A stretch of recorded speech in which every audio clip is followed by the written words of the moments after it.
let's take a look at objective 5.4, which is to use models of geometric structures to create lists of materials for that structure. Level 1, which is emerging, is basically just to put tick marks on things. They say here a Ferris wheel is constructed from the given scale model. Scale model does in fact mean that it is drawn to scale as best we can do. We know that dy is perpendicular to EC, so I'm going to put that marking right there. dy is perpendicular to EC. They cross at x, so at x we have a 90-degree angle there. And they also tell us that these three lines are parallel to each other, AG, this one, FB, and EC. Those three are all parallel. Now I could mark them as being parallel, but it's relatively clear that they are. So what I'm going to do is I'm going to notice that we've got some alternate interior angles here. So that means this is 90 degrees. I also, oops. So that's 90 degrees. Any other times I need to see that these are parallel? Well, it's relatively clear since this is a scale model that they are in fact parallel, so we'll assume it without having to add the extra markings and make this too busy. They also say that the Ferris wheel is divided in the center into 8 congruent angles. 8. They're talking about the center right here. So 1, 2, 3, 4, 5, 6, 7, and 8. All those angles are congruent to one another.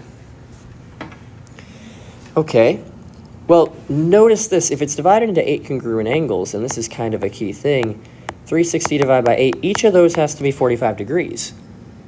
Since each one's 45 degrees, that means we can do a little bit more with this than we thought. So if that's 45, that makes this 45 also. So this triangle is isosceles. Okay, that's important. So I can even put the marking there, and there, and there. Everything with a single tick mark, whether it's red or black, is congruent to each other. All right. When we create a list of materials for our supplier, we will need to know which girders means straight beams only, are congruent to each other. We're going to need to know which ones are congruent. Use tick marks to show every set of congruent girders. There are 18 girders total. So that means you should be checking to see if you have 18 tick marks by the end. Well, let's do the ones that seem congruent to each other. You might start off with, for instance, the radii, BY, AY, all these ones that go all the way out to the end appear to be congruent to each other. So we can mark those all with congruent tick marks. All right, that's 6. So we've done 6 already. We need 18, so we'll need 12 more. Let's see what else we can see is congruent. Well, I'm looking at a couple of isosceles triangles in here. Isosceles triangles are congruent, have 2 congruent angles and therefore 2 congruent sides by the isosceles triangle theorem converse. So if I mark this side with a double tick mark, I should also mark this one. And then I believe angle side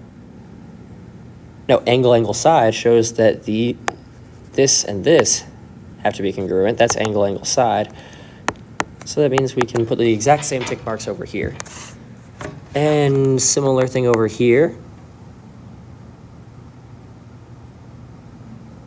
Using angle side, and there's one more piece that's congruent here. And again, you're just looking for ones that look like they're the same length, because this is a scale model. It actually is in fact drawn to scale. So you can tell what's congruent just by looking, but you usually do want to prove it to yourself using things like, okay, these share the same side or angle side angle pattern. Anything else that looks congruent? Not quite. You might think this one. However, since it's a hypotenuse of a right triangle, it can't be equal to either of its legs, so it's not that. We'll add in red, 2 more. I see these 2 little short beams.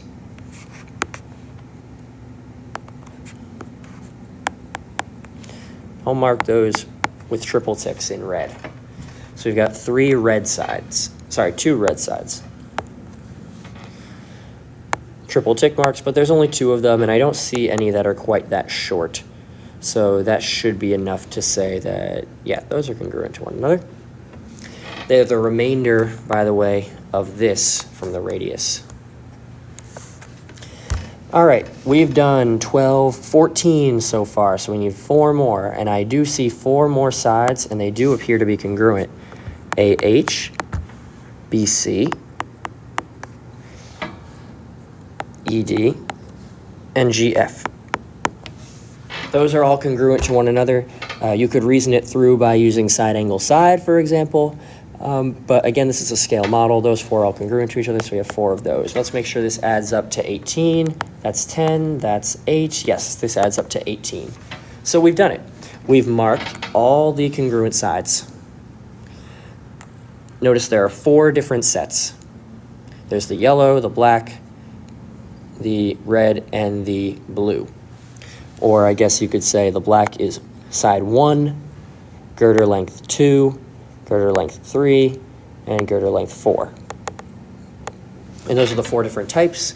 They're all marked. We have 18 of them. We don't need to mark the ones that aren't straight because it says that girders are only the straight beams.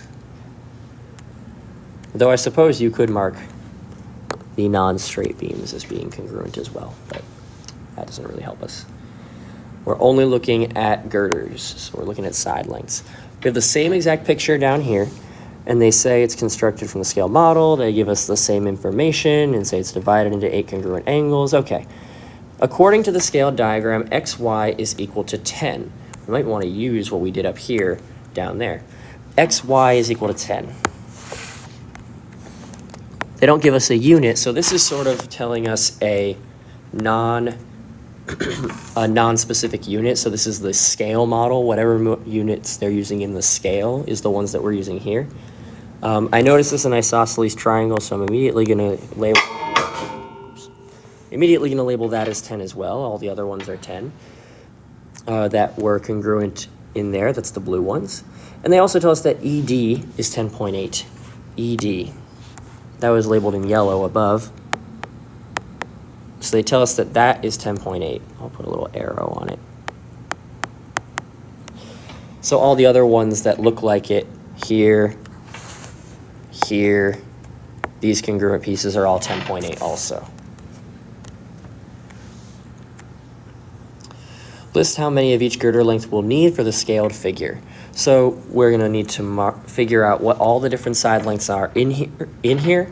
Notice that we've already said there's really only going to be 4. Because you know that there's 4 different types of side lengths. So we just need to figure out each type of side. Each type of girder, how long it has to be. Well, we know these are both 10. Those are congruent to each other. We can then do our standard Pythagorean theorem, because this is a 90-degree angle. And they told us that above. 10 squared plus 10 squared. That equals c squared. So 100 plus 100 is 200. C squared is 200. So c is the square root of 200. And we're going to round answers to the nearest tenth as they ask us to. Round to the nearest tenth. Square root of 200 is about 14.1, approximately. And they say round to the nearest tenth, so that's good enough. So this is 14.1. That means all those beams, all 6 of those beams that we marked up here are going to be congruent to one another. So we've got 6 beams, and we'll mark it like this: 6 by 14.1 beams or girders. 6 by 14.1. We don't know the unit on this, so we're just going to leave it as 14.1. This means 6, we're going to need 6 of what? 6 of the 14.1 length girders. All right, what else are we going to need? We're going to need the blue ones from up here. Side length number 2. We're going to need 6 of those as well. 6 of them, and it tells us that those are 10. So we're going to need 6 by 10. we're also going to need the red sides here, these two side number 3s. So we're going to need 2 of those. And we need to figure out the length of each one of these, xd. Well, look at this. This total length is 14.1. So is this one, because they're both radii of the circle. So that means the total is 14.1. So what's missing right here? Well, this is 10. 10 plus what is 14.1? That's going to be 14.1 minus 10, which is 4.1. So we're going to need 4.1 length beams here.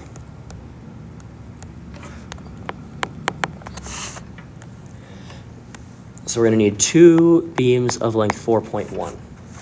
And now we have our last thing, 4 beams, 4 of the yellow beams. Oh, and those were 10.8. These are the yellow beams. We're going to need 4 of those according to our list. 4 yellow beams, each one at a length of 10.8. And then we're done, because that's a total of 18 girders.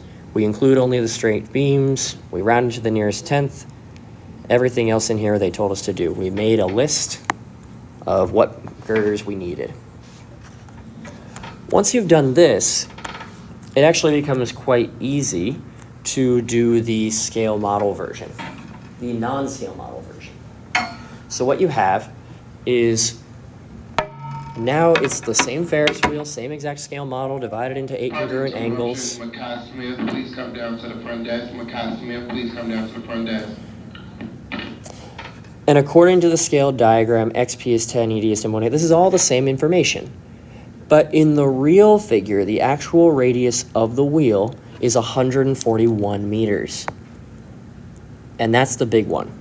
The radius of the Ferris wheel. What does radius mean? That's half of the diameter. That's this length from the center to the edge. So that means that is 141. And let me mark it with the same color that we used before. We had called this side black, I believe.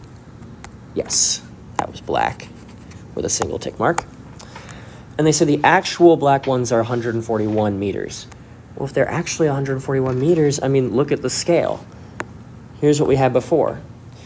This was 14.1 units. Well, that becomes 141 actual meters. That means the number of meters is 10 times the number of units. So this model was drawn at a scale of 1 to 10. It was drawn at a scale of 1 to 10. So what do I do then? I just multiply all the lengths I had in this list by 10. If this had said, 78, I could have divided 78 by 14.1 to see what number to multiply by. All you do is divide it to see what the scale is, 1 to whatever, and then you multiply by that. So you're going to need 6 141 meter beams. Include that it's meters because they do tell us a unit, meters. We're going to need 6 100 meter beams. Why 100? The scale is 1 to 10. And so this is 10, whatever the units are. And so this will be 100 meters. Kanaya Irving, please report to the main office. Kanaya Irving to the main office. This one will be 2 beams of length 41 meters because this one was 4.1. And again, we're multiplying by the scale. Again, we're finding that scale number. And then 4 times 10.8 will become 4 times 108 meters. So we're going to need 6 141 meter beams, 6 100 meter beams, 2 41 meter beams, and 4 108 meter beams. And that's it. We just multiply, find the scale. We find the scale, which in this case is 1 to 10. The way you find the scale is by dividing. 141 divided by 14.1. So you divide what the real version is by what the calculated initial version was. Divide it, that figures out the scale. And so that's 1 to 10. And then you just multiply all of the scaled numbers by that scale value. And that will give you your list of straight beams required. So we now know what we need to order to construct this Ferris wheel.